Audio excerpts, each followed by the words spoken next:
അധ്യായം 9. ഞാൻ സ്വതന്ത്രനല്ലയോ? ഞാൻ അപ്പസ്തോലനല്ലയോ? നമ്മുടെ കർത്താവായ യേശുവിനെ ഞാൻ കണ്ടിട്ടില്ലയോ? കർത്താവിൽ ഞാൻ ചെയ്ത പ്രവൃത്തിയുടെ ഫലം നിങ്ങളല്ലയോ? മറ്റുള്ളവർക്ക് ഞാൻ അപ്പോസ്തലനല്ലെന്ന് വരികിൽ എങ്ങനെയെങ്കിലും നിങ്ങൾക്കാകും. കർത്താവിൽ എൻ്റെ അപ്പോസ്തലത്വത്തിൻ്റെ മുദ്ര നിങ്ങളല്ല. എന്നെ വിധിക്കുന്നവരോട് ഞാൻ പറയുന്ന പ്രതിവാദം ഇതാകും: തിന്നുവാനും കുടിപ്പാനും ഞങ്ങൾക്ക് അധികാരമില്ലയോ?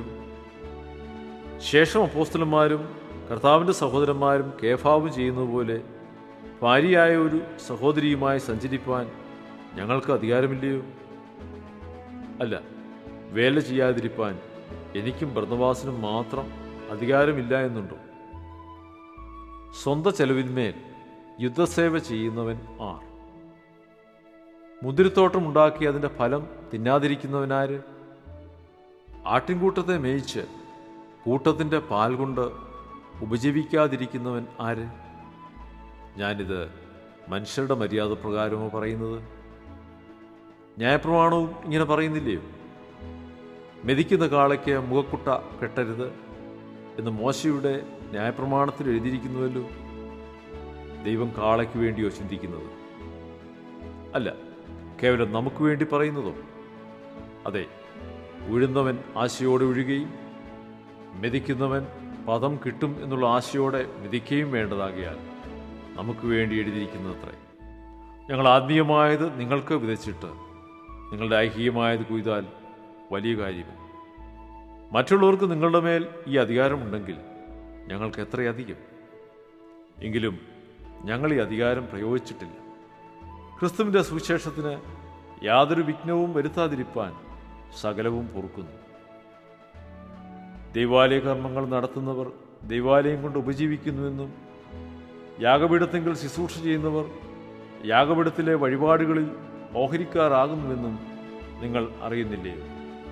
അതുപോലെ കർത്താവും സുവിശേഷം അറിയിക്കുന്നവർ സുവിശേഷത്താൽ ഉപജീവിക്കണം എന്ന് കൽപ്പിച്ചിരിക്കുന്നു. എങ്കിലും ഇതൊന്നും ഞാൻ പ്രയോഗിച്ചിട്ടില്ല. ഇങ്ങനെ എനിക്ക് കിട്ടണമെന്ന് വെച്ച് ഞാനിത് എഴുതുന്നതുമല്ല. ആരെങ്കിലും എൻ്റെ പ്രശംസ വൃഥാവാക്കുന്നതിനേക്കാൾ മരിക്ക തന്നെ എനിക്ക് നല്ലത്. ഞാൻ സുവിശേഷം അറിയിക്കുന്നുവെങ്കിൽ എനിക്ക് പ്രശംസിപ്പാനൊന്നുമില്ല. നിർബന്ധം എൻ്റെ മേൽ കിടക്കുന്നു. ഞാൻ സുവിശേഷം അറിയിക്കുന്നില്ല എങ്കിൽ എനിക്ക് അയ്യോ കഷ്ടം. ഞാനത് മനഃപൂർവ്വം നടത്തുന്നുവെങ്കിൽ എനിക്ക് പ്രതിഫലമുണ്ട്. മനഃപൂർവ്വമല്ലെങ്കിലും കാര്യം എന്നിൽ ഫലമേൽപ്പിച്ചിരിക്കുന്നു.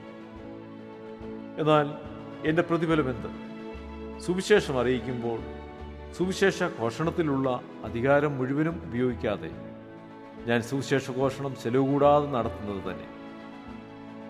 ഇങ്ങനെ ഞാൻ കേവലം സ്വതന്ത്രനെങ്കിലും അധികം പേരെ നേടേണ്ടതിന് ഞാൻ എന്നെ തന്നെ എല്ലാവർക്കും ദാസനാക്കി. യഹൂദന്മാരെ നേടേണ്ടതിന് ഞാൻ യഹൂദന്മാർക്ക് യഹൂദനെ പോലെയായി. ന്യായപ്രമാണത്തിന് കീഴുള്ളവരെ നേടേണ്ടതിന് ഞാൻ ന്യായപ്രമാണത്തിന് കീഴുള്ളവനല്ല എങ്കിലും ന്യായപ്രമാണത്തിന് കീഴുള്ളവർക്ക് ന്യായപ്രമാണത്തിന് കീഴുള്ളവനെ പോലെയായി. ദൈവത്തിന് ന്യായപ്രമാണം ഇല്ലാത്തവനാകാതെ ക്രിസ്തുവിന് ന്യായപ്രമാണം ഉള്ളവനായിരിക്കെ ന്യായപ്രമാണം ഇല്ലാത്തവരെ നേടേണ്ടതിന് ഞാൻ ന്യായപ്രമാണം ഇല്ലാത്തവർക്ക് ന്യായപ്രമാണം ഇല്ലാത്തവനെ പോലെയായി. ബലഹീനന്മാരെ നേടേണ്ടതിന് ഞാൻ ബലഹീനർക്ക് ബലഹീനനായി.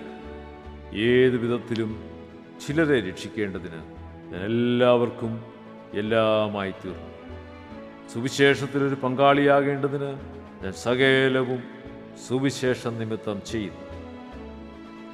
ഓട്ടക്കളത്തിൽ ഓടുന്നവർ എല്ലാവരും ഓടുന്നുവെങ്കിലും ഒരുവനെ വിരുദ് പ്രാപിക്കുന്നുള്ളൂ എന്ന് അറിയുന്നില്ലയോ?